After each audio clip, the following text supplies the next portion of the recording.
সরকারি চাকুরি সহ সরকারি সহায়তার ওপর নির্ভরশীল না হয়েও যে স্বরোজগারী হয়ে জীবন জীবিকা নির্বাহ করা সম্ভব তার এক উজ্জ্বল দৃষ্টান্তের সাক্ষী হয়ে রইল উত্তর জেলার জনগণ।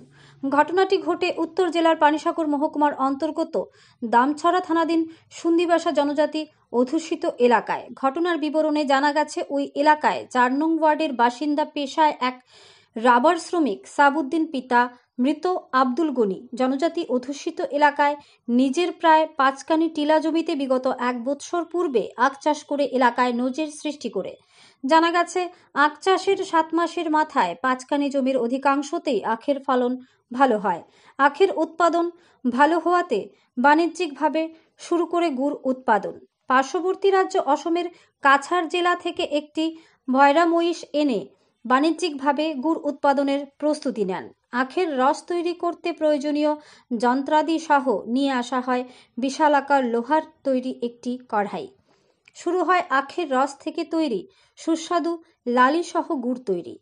মাত্র ১ বছর সময়ে আখের চারা রোপণ করে সামান্য মেহনতের মাধ্যমে বাণিজ্যিকভাবে গুড় তৈরি করে এলাকায় তাক লাগিয়ে দিয়েছেন সাবুদ্দিন। তিনি জানান, প্রথম বৎসরের শুরুতেই এখন পর্যন্ত ১০-১২ কুইন্টাল গুড় উৎপন্ন করে বাজারজাত করেছেন। প্রতি কুইন্টাল গুড় ৫,০০০ টাকা করে বিক্রি করেন তিনি। সাবুদ্দিনের উৎপাদিত গুড়ের চাহিদা বাড়ছে স্থানীয় বাজারগুলোতে। সাবুদ্দিন জানান, স্থানীয় ব্যবসায়ীদের চাহিদার যোগানকে সামলাতে ওনাকে হিমশিম খেতে হচ্ছে। তার ওপর রয়েছে বহিরাগত ব্যবসায়ীদের চাহিদা।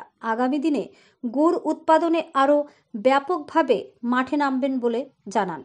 তাই গুড় চাষে সফলতম চাষি সরকার মুখাপেক্ষী না হয়ে হতাশাগ্রস্ত জীবন থেকে নিজেকে বের করে নিজ নিজ উদ্যোগকে কাজে লাগিয়ে নিজে থেকে আত্মনির্ভরশীল হয়ে উঠতে গোটা পানিসাগর মহকুমা সহ গোটা রাজ্য জুড়ে বেকার যুবক যুবতীদের এগিয়ে আসতে আহ্বান রাখেন।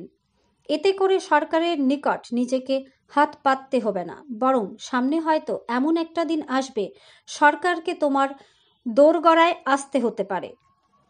জনজাতি অধ্যুষিত এলাকায় দাঁড়িয়ে সাবুদ্দিনের এ ধরনের প্রয়াসকে সাধুবাদ জানিয়েছেন পানিসাগর মহকুমার শুভ বুদ্ধিসম্পন্ন জনগণ। ধর্মনগর থেকে নিজস্ব প্রতিনিধির রিপোর্ট, আরই ধর্মনগর। এই এলাকাটার নাম কি? সুন্দিবাসা। কত নম্বর ওয়ার্ড? ৪ নম্বর।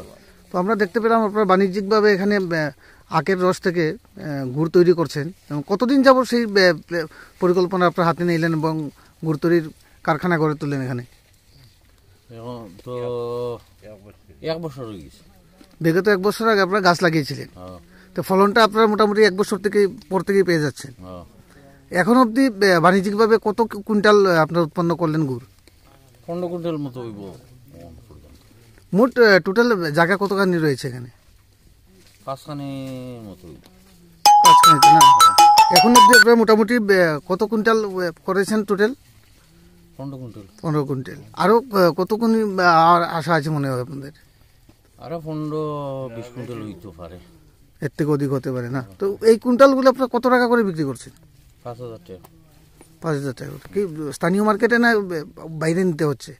জলেবাসা তো স্থানীয় মার্কেট।